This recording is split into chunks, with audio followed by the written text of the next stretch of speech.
Deepak Ranjan Samajwadi party की तरफ से हमारे साथ बने हुए हैं। दीपक, साफ तौर से क्योंकि उत्तर प्रदेश कहते हैं 2000 अगर दिल्ली का सियासन चाहिए आपको तो वो यूपी से होकर गुजरता है। समाजवादी पार्टी अब देखना ही है कि विपक्षी एकजुटता को लेकर क्या रुख रहता है। कांग्रेस के साथ आपका स्टैंड क्लियर नहीं है। कांग्रेस के साथ सुन लीजिए, कांग्रेस के साथ अभी आपका स्टैंड क्लियर नहीं है। देखिए रवि जी, आज पूरे हिंदुस्तान में जो एंटी बीजेपी लहर चल रही है। अभी हमारे भारतीय जनता पार्टी के प्रवक्ता भाई धनंजय गिरि जी ने अपने इतने देर के वक्तव्य में इन्होंने एक बार भी स्वास्थ्य, शिक्षा, रोजगार और महंगाई और बेरोजगारी की बात नहीं की। इनकी party one man show two man army party है। इनकी सारी बातें घूम फिर करके मोदी जी मोदी जी मोदी जी। अरे मोदी जी ने कुछ काम किया होता तो ये मोदी जी का नाम लेते तो जनता भी इनको स्वीकार करती। आज जनता ने इनको एक्सेप्ट करना बंद कर दिया, इनकी एक्सेप्टेंस खत्म हो गई है। और रहा सवाल देखिए समाजवादी पार्टी की तैयारी का, समाजवादी पार्टी 365 दिन अपने संगठन को धार देने में रहती है, अपने बूथ कमेटी को मजबूत करने में लगी हुई है।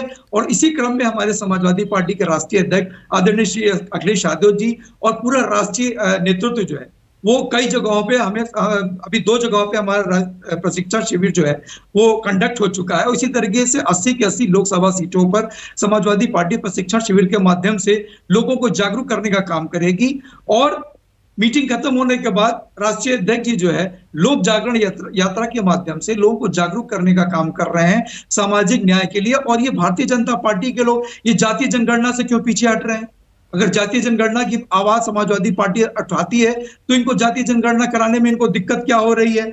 और जिस तरीके से ये महारैली कर रहे हैं, ये महारैली सरकारी तंत्र, सरकारी बल के माध्यम से भीड़ तो जुटा लेंगे, टिफिन मीटिंग करने का काम कर रहे हैं। लेकिन क्या उस मां से इन्होंने पूछा? ये तो अपनी टिफिन तैयार करके लेकर के आते हैं मीटिंग में अपनी और रैलियों में अपनी टिफिन खोल करके खाने का काम करते हैं। लेकिन क्या इन्होंने उस मां से जानना चाहा कि जो मां अपने बच्चों को स्कूल भेजते टाइम उसको टिफिन नहीं दे पा रही है, महंगाई इस कदर हावी है, स्वास्थ्य, शिक्षा, रोजगार। और अभी आपने उत्तर प्रदेश में देखा होगा अब तक के इतिहास में कोर्ट रूम में कभी गोली नहीं चली, लेकिन इनके राज में कोर्ट के अंदर घुस करके एक अपराधी ने एक अपराधी को मारने का काम किया, लेकिन उसी में 1.5 साल की बच्ची को भी गोली लगी जो जिंदगी और मौत से जूझ रही है। उस पर कोई बात नहीं की धनंजय गिरि जी ने। इनकी सारी बात मोदी जी मोदी जी मोदी जी। देखिए रवि भाई, इतिहास गवाह है कि डूबता हमेशा बड़ा जहाज है। आज इनके हिसाब से इनका जहाज बहुत बड़ा हो चुका है और मैं समझता हूं 2024 में बुरी तरीके से डूबने वाला है। क्योंकि आप इतिहास उठा करके देख लीजिए, जो भी जहाज बड़ा हुआ है वही डूबा है।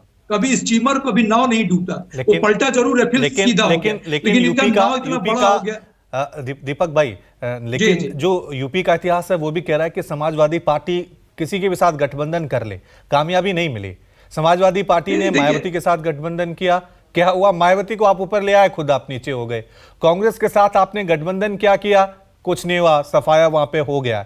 तो ये गठबंधन की जो सियासत हो रही है ये बहुत अहम हो जाता है। और जेडीयू के साथ आपका कोई संबंध नहीं है। जेडीयू का क्या रोल होगा यूपी में? कोई रोल नहीं। ममता बनर्जी का क्या रोल होगा? कोई नहीं। अगर समझौता होना है तो कांग्रेस के साथ होना है, बीएसपी के साथ। बीएसपी रोल में है ही नहीं।